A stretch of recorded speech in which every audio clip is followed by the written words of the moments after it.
Jack and the Beanstalk. Aye, I've heard of him.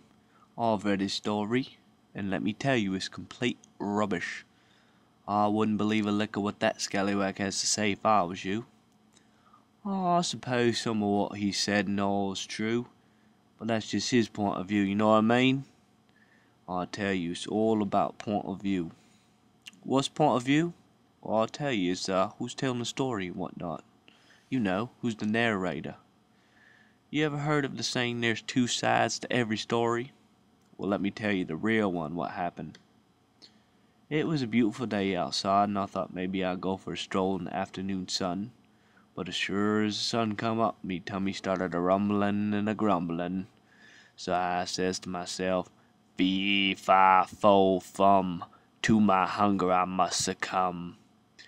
It was just a little something me old granddad used to say when he was right hungry. So there I was, getting ready to eat me brekkie, when I sees this cheeky little bugger hiding in me stuff.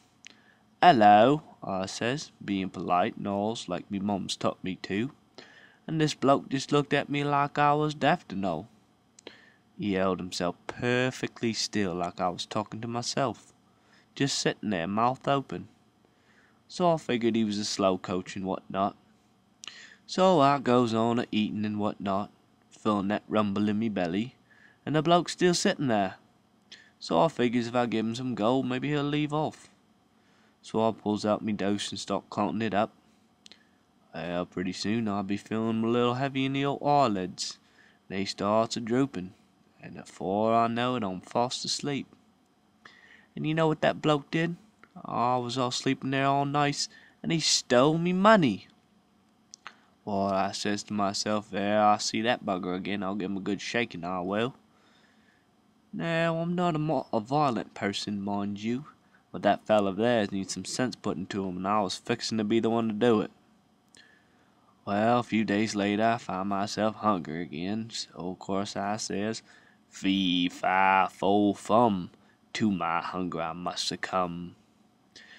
And so after a bit of tinkering in the kitchen, I get a plate of fish and chips before me, and I eat my fill, feeling right nice. And I gets out my special hand and harp. I traded this harp for this young wizard bloke a while back. Traded him straight up for a few magic beans is all. Anyways, I'm watching that hen lay eggs, thinking about eating them for dinner and whatnot, when I gets tired again. That harp puts me right under, you see. Now I'm close to dozing and whatnot, when the music stops. I look up and I sees that same cheeky bugger carrying off me harp. "Blimey," I says, "what'd you go and do something like that for?" I started behind him to get me things back and have a few choice words, but man, that little sprite was fast. He makes it down for me and starts chopping at the stalk. I start to panic a little bit, 'cause it's a long fall and whatnot, and I ain't exactly fond of heights. So I climb back up to me castle. He'll tell you I fell with the stalk, sure and he will. But I ask you, would I be here telling you the story if old Jack got the best of me? I think not, friends. I think not. And that's the real story of what happened between me and old Jack. I tell you, it's all about point of view.